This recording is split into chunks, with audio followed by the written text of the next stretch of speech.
Morning everyone, welcome to my channel. और आज की नई वीडियो में आपका फिर से स्वागत है। तो फ्रेंड्स, सुबह सुबह इतना काम फैल जाता है, पर काम मतलब कि एक साथ बहुत सारे काम करने होते हैं, तो इसीलिए टाइम तो खैर मैं बहुत कोशिश करती हूँ बचाने की, पर बचता कुछ भी नहीं है। अब भानु गई है स्कूल, मनीष गया है जिम और मान साहब नहा रहे हैं। और इतने में ही मैंने ना मेरे अपने छोटे छोटे जो काम होते हैं ना, जो कि नज़र तो नहीं आते हैं लेकिन वो होते बहुत इंपॉर्टेंट है, वो मैंने निपटा लिए हैं। और फिर मैं आ गई किचन में। मशीन भी मैंने लगा ही दी थी साथ के साथ ही। तो आज नाश्ते में ना मैं बना रही हूँ आलू मेथी की सब्ज़ी के परांठे, क्योंकि रात को सब्ज़ी है ना आलू मेथी की बच गई थी। तो भाई मेरी तो भाई इतनी हिम्मत है नहीं मेरे में कि मैं ना सब्ज़ी को फेंक दूँ। तो भाई मैं तो ना सुबह यूज़ कर लेती हूँ, जो भी अगर रात की कोई सब्ज़ी बचती है ना तो उसके पराठे में मैं तो ऐसे बना के यूज़ कर लेती हूँ। क्योंकि सब्जी में सभी मसाले तेल वगैरह सभी डलता है, तो इतने उससे तो मैं फेंक नहीं सकती आज के इस महंगाई में। तो इसीलिए मैं तो रात का जो भी सब्जी वगैरह बचती है ना, तो उसका मैं कोई ना कोई यूज़ करने का तरीका मैं ढूंढ ही लेती हूँ कि उसे कैसे यूज़ किया जाए।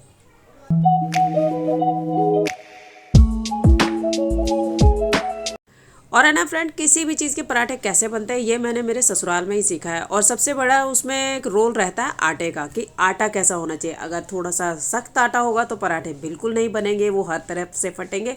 और थोड़ा सा सॉफ्ट होगा ना तो आटा मतलब कि सॉरी पराठा बिल्कुल भी नहीं फटेगा। तो ये चीज़ तो मैंने मेरे ससुराल में ही आकर सीखी है।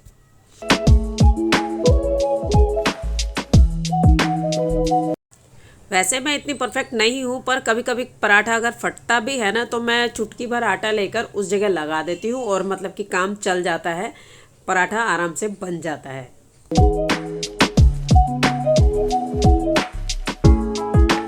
और जब पराठे मतलब कि इधर उधर से फटे हुए नहीं होते ना, तो पराठे एकदम है ना कचौरी की तरह फूल जाते हैं, बिल्कुल जैसे फूल जाती है ना कचौरी गोल गोल, बिल्कुल उस टाइप से फूल जाते हैं।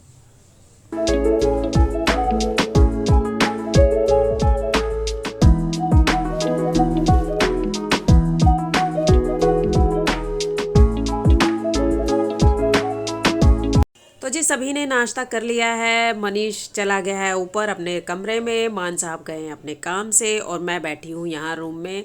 और मैं एंजॉय कर रही हूँ बिग बॉस, चाय पीते हुए और उसके साथ पराठा खाते हुए। मतलब कि ये एक बेस्ट टाइम है जब मैं थोड़ी सी देर बैठ कर आराम से मतलब कि कुछ भी खा रही हूँ ना उसे एंजॉय कर पाती हूँ। बाद में तो बस समझ लो भाग दौड़ ही चलती रहती है पूरा दिन।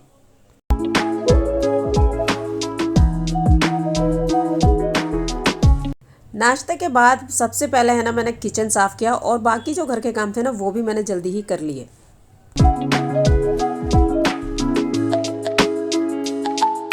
और अब है ना मेरा रह गया है सिर्फ कपड़े धोने का काम। तो अब मैं कपड़े धोने के साथ साथ ही है ना मैं ना छत की भी सफाई करूँगी, क्योंकि काफ़ी दिन हो गए हैं मैंने छत की तरफ जाकर भी नहीं देखा। सिर्फ मैं पानी डालने आती हूँ, साफ़ सफाई से मतलब कि मैंने छोड़ ही दी, क्योंकि बीच बीच में फ्रेंड बहुत मतलब काम पड़ गया मुझे, कभी इधर जाना है कभी उधर जाना है। और सही बताऊँ ना तो गार्डनिंग का काम करने के लिए ना पूरा प्रॉपर टाइम चाहिए, 4-5 घंटे, क्योंकि एक काम करो फिर दूसरा निकलता है, इसीलिए काफ़ी काम निकल जाता है। तो स्पेशल मैं मेरे गार्डन के लिए मैं कोई भी टाइम नहीं निकाल पाई। तो इसीलिए मैंने सोचा कि अगर हम मतलब कि अगर मैं ऐसे सोचती ही रहूँगी ना कि आज करूँगी सारा काम कल करूँगी तो नहीं हो पाएगा।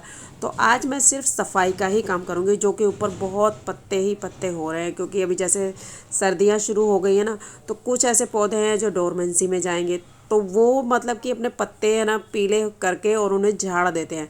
अब वो कोई भी मतलब कि उसमें एक्टिविटी होगी नहीं ना, तो इसीलिए वो पत्ते ही पत्ते हो रहे हैं। तो चलिए आज निपटा लेते हैं छत का भी काम।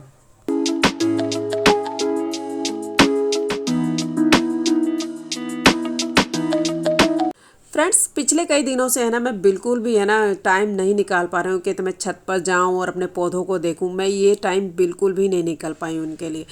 और हालांकि बहुत सारे काम हैं मुझे जो करने हैं, कई जो मैंने खाद बनाने के लिए रखे हैं उनकी अपडेट लेनी है, कुछ जो मैंने सीड्स लगाए हैं उनकी अपडेट, पता नहीं क्या क्या है, लेकिन मैं टाइम नहीं निकाल पाई। क्योंकि देखो सही में बताऊँ ना तो मेरे को नहीं मालूम लोग कैसे टाइम निकाल लेते हैं, लेकिन मैं टाइम नहीं निकाल पाती हूँ कोशिश करने के बावजूद भी।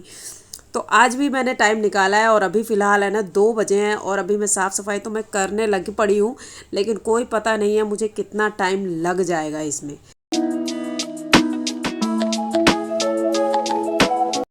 ये जितने भी सूखे पत्ते हैं ना, ये सब तो खैर मैं यूज़ में कर ही लूँगी इन्हें, लेकिन और भी कुछ काम है जो मुझे निपटाने हैं।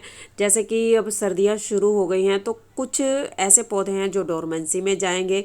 जैसे ये करी पत्ता है, तो इसके पत्ते हैं ना बिल्कुल पीले होकर झड़ रहे हैं। तो मैं आज इसकी लोकेशन चेंज कर रही हूँ, क्योंकि जिस जगह रखा था वहाँ पर छाँव थी, मतलब कि शेड में था, ये दीवार की छाँव पड़ती थी इस पर। तो अभी हमें है ना ऐसे जो मतलब कि डोरमेंसी में जाते हैं ना, उन प्लांट्स की लोकेशन चेंज कर देनी चाहिए। उन्हें ऐसी जगह रखना चाहिए जहाँ उन्हें सारा दिन भर की धूप मिले। उनमें कोई भी खाद वगैरह नहीं डालनी चाहिए, क्योंकि इस टाइम पे वो डोरमेंसी में जाएंगे, वो कोई भी एक्टिविटी नहीं कर पाएंगे, ना तो उनमें ग्रोथ होगी, ना कोई नई ब्रांचेज आएंगी।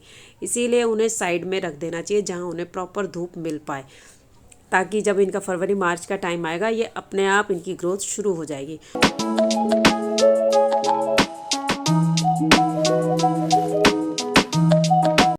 और है ना, करी पत्ते के जितने भी पीले पत्ते थे ना, वो सब मैंने निकाल दिए हैं, और उसकी लोकेशन भी मैंने चेंज कर दी है, ताकि उसको सारा दिन भर की अच्छी धूप मिल पाए, और वो अपना है ना डोरमेंसी पीरियड वहीं रहकर पूरा करे, बिना ख़राब हुए, या मतलब कि वो प्लांट को कोई नुकसान ना हो। इसीलिए उसकी लोकेशन मैंने ज़रूर से चेंज की है।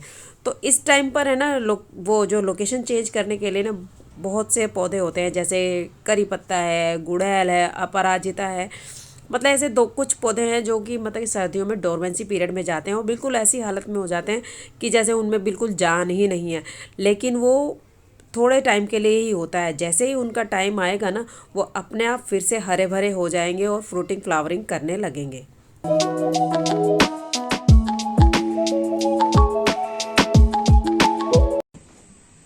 फ्रेंड्स, यहाँ की सफाई है ना, मैंने कब, मेरे ख्याल से मैंने आपको वीडियो भी बताया होगा, उसमें मैंने जिस दिन की थी उस दिन के बाद मैं आज सफाई कर रही हूँ, क्योंकि कुछ प्रॉब्लम ऐसी है कि मैं नहीं कर पा सकती। लेकिन मैं एक बात आपको बताना भूल गई, तो चलो मैं आपको बताती हूँ, दिखाती हूँ। चलो फ्रेंड्स, आज जो मैं चीज़ आपको दिखाने वाली हूँ ना, वो आपने सोची भी ना होगी। मैंने भी नहीं सोचा था कि मुझे मेरे गार्डन में ऐसा कुछ देखने को मिलेगा। तो फ्रेंड्स, ये बहुत ही रेयर है जो मैं आज आपको बताने वाली हूँ, और वो है एलोवेरा का फूल। यानी कि आपने कभी एलोवेरा का फूल देखा है? अगर न देखा है ना, तो भी मुझे आप कमेंट करके बताना, और अगर नहीं देखा है तो भी आप मुझे कमेंट करके बताना।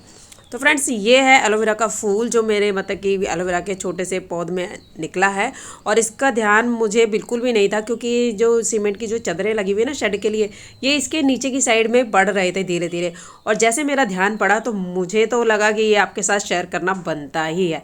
तो इसीलिए, और ये देखिए इसका मतलब कि फूल है ये, और इसके कैसे सीड बनेंगे, क्या आगे होगा, ये तो खैर मुझे नहीं मालूम, क्योंकि ये फर्स्ट टाइम है जो मैंने इसे देखा है। तो जैसे जैसे ये फूल बनेगा या इसके बीज बनेंगे, वो मैं आपके साथ शेयर करती रहूँगी। पर आज जो इसको देखकर वाकई में मुझे बड़ी खुशी हुई है, क्योंकि जो कभी किसी ने भी नहीं देखा वो मेरे गार्डन में उगा है, तो इससे अच्छी तो कोई बात हो ही नहीं सकती है। तो फ्रेंड्स, सारा काम तो सारा हो गया, और अब ना मुझे अर्जेंटली जाना है तेल लेने। तो बस तेल क्योंकि ख़त्म हो गया, मैं लाती हूँ, जैसे मैंने बोला ये कोल्ड प्रेस वाला लाती हूँ। तो चलिए मैं फटाफट से तैयार हो जाती हूँ, फिर चलते हैं। तो चलिए फ्रेंड, नीचे चलते हैं और देखते हैं दो महान हस्तियाँ क्या कर रही हैं। नीचे से आवाज़ें तो बहुत आ रही हैं, चलिए देखते हैं क्या हुआ। जो मैं करेगी गधे के दांत साफ, ये गधे की टट्टी साफ करता होगा ना फिर। ये क्या गधे की टट्टी पोटी क्या है ये कर रही है मेंटल। मैंने तो बोला इतने एक जॉब है, बस गधे के दांत साफ करने। अब तूने क्या जवाब बताई है? हाँ, तो ये गधे की टट्टी पहले साफ करता तो दांत भी साफ कर लेगा। कर ले तू, मेंटल वाली बात करेगी। चल। इन दोनों का तो बस ऐसे ही चलता रहेगा भाई, हम इनके चक्कर में पड़ना बेवकूफ़ी है। मैं तो चलती हूँ नहाने बस।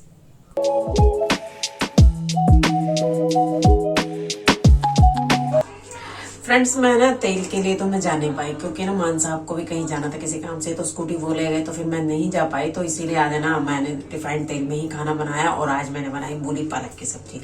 और मतलब कि उसके बाद है ना, जैसे काम करते करते ही फिर मैंने ना देख रही थी, फोन पर ही देख रही थी एनिमल मूवी। और क्या मूवी है, एकदम बढ़िया। ये देखो, मैंने अभी तक है ना ब्लूटूथ और चश्मा भी नहीं उतारा, इसीलिए। और है ना मतलब कि फिल्म तो हमने देख ली है, और इसी फोन पर मैं देख रही थी ना, तो रिकॉर्डिंग आगे की कोई भी नहीं हो पाई है। और खाना वाना भी हमने अभी फिलहाल सभी ने खा लिया, और सब है ना सो रहे हैं। और मैं है ना बहुत धीरे धीरे आवाज में बात कर रही हूँ क्योंकि वो सब सो रहे हैं ना, तो पता नहीं क्या कर रही है इसीलिए। तो फ्रेंड फिल्म तो एकदम जबरदस्त है, बहुत ही बढ़िया है। और है ना मतलब कि इंटरेस्ट उसमें लगातार मतलब कि बना रहा, कहीं पे भी वो बोरियत फील नहीं हुई। हाँ उसमें खून खराबा बहुत ज्यादा है, पर इसके बारे में है ना हम नेक्स्ट वीडियो में बात करेंगे।